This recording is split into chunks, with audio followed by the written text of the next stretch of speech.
Punta Cana, the Dominican Republic's tourist gem and the city that makes it sound like I'm cussing in Spanish, but also a tropical wonderland with some of the most gorgeous beaches in the Caribbean. Though crawling with tourists, it's still a gorgeous beach city worthy of a visit for anyone. Most people experience Punta Cana through an all-inclusive resort, living a life of relaxation and indulgence. Spencer and I usually like to be a little bit more adventurous in our travel, but in the spirit of keeping ourselves well-rounded travelers, we opted for the all-inclusive beach resort stay. We may look into doing a video about all-inclusive resorts at a later time, but for now we want to focus on our top 5 list of favorite things we did in and around Punta Cana.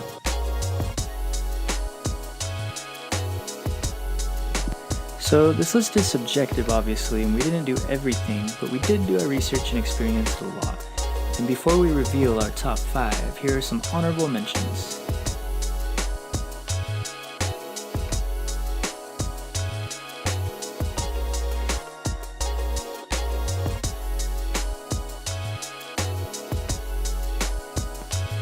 Before we get started, I also want to note that we didn't include our day trip to Santo Domingo on this list.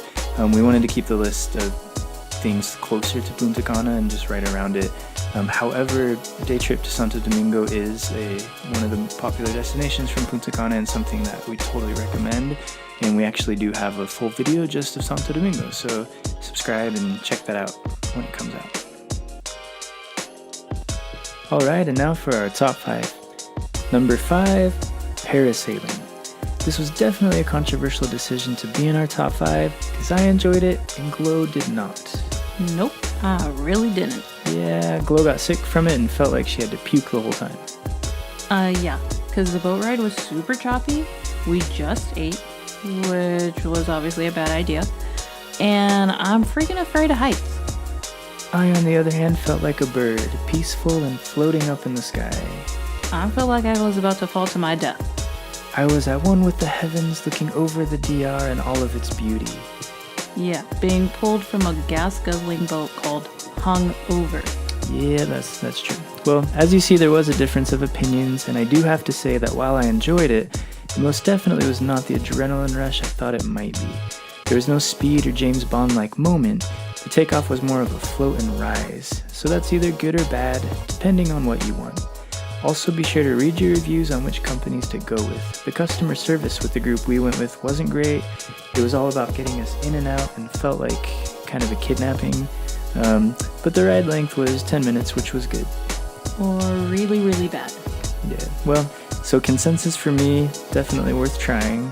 For Glow, no thanks. I should have passed, because I almost passed out. Well, moving on. Number 4, ziplining. Obviously, ziplining isn't exclusive to the Dominican Republic, but it's a wonderful place to do it. And even though I said I'm afraid of heights, ziplining for some reason has never bothered me. There's just something about being cinched into a harness till you can't hardly breathe that I find comforting. It's like a corset, but for your crotch. So we've ziplined a few times in various countries, but this was one of the best I've experienced. We went to a place called Skate Park, which is an adventure park that offers different activities like horseback riding, cave exploring, and so forth. The ziplining itself consisted of a 12-part cable course over the jungle canopy. Some of the runs were short and quick, and a few were really long, allowing for some pretty decent speed. There are quite a few stairs, as well as one section of the course where you had to climb up a steep rock mini-cliff, which could be a little difficult for some. I thought it was fun and added to the adventure.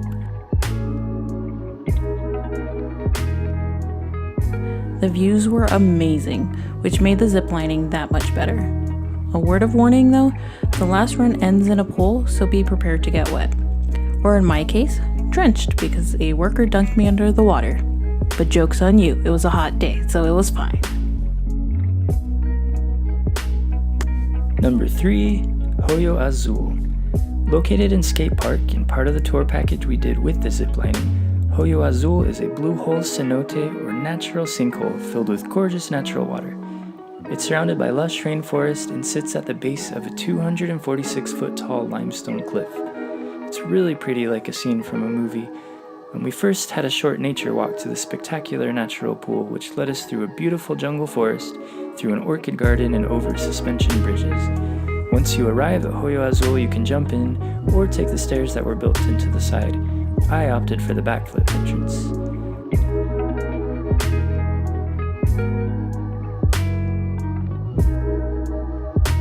You can simply just bask in natural wonder too if you don't want to get wet. There were quite a few people crammed in there, but it didn't feel crowded and was definitely a natural wonder not to be missed. Number 2. Saona Island. Saona Island is a gorgeous tropical island off the coast of the DR that is a government-protected nature reserve. It's known for its white sandy beaches and vibrant turquoise waters. The popular island gets about 3,000 tourists daily and has been featured in films and commercials looking to find that beautiful, deserted island scenery. There are a ton of different tours and excursions that will take you from Punta Cana to Saona Island, but many contain different types of packages and activities, such as swimming with whales or sharks, scuba diving, etc. The trip we went on included snorkeling, a fun boat ride, a stop to see some massive starfish, and a nice relaxing afternoon on Saona Island itself. We first took a bus 12 miles to Bayaibe. There we got our snorkeling gear and boarded the boat. We enjoyed the beautiful scenery and boat ride and eventually arrived to the snorkeling spot. Honestly, it wasn't the best snorkeling in the world, but it was still enjoyable and was a perfect sunny day. We did see plenty of fish, a manta ray, a sunken ship, and lots of pasty white dad bods for show.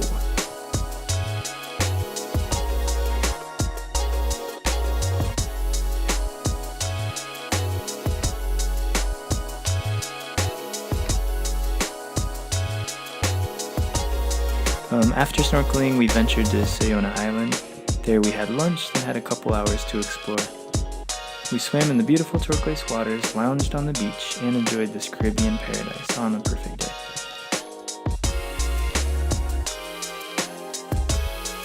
We later boarded the boat, which took us to the sweet location full of the famous massive starfish. We enjoyed the warm ocean water as we searched for these cool creatures.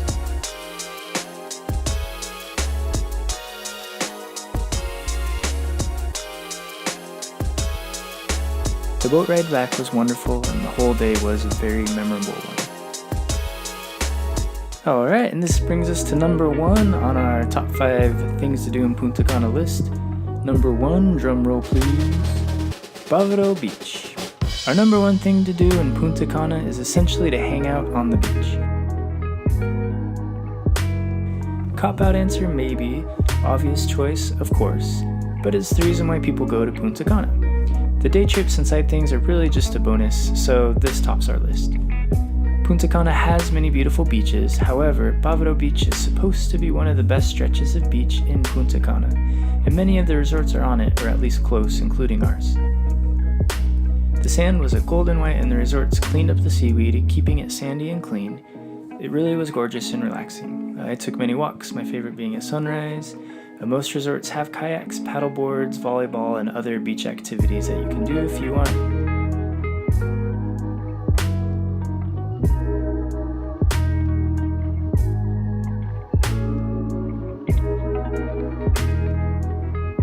But nothing really beats swimming in the ocean, getting a tan, and reading a good book.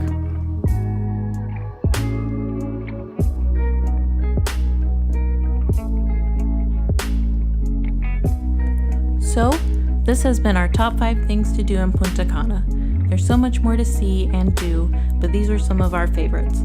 We hope you enjoyed this video and it's inspired you to go out and travel. Yeah, and if you get a chance to go to Punta Cana, we hope you liked it as much as we did. And if you liked the video, please hit subscribe and give it a thumbs up. Thanks! Thanks.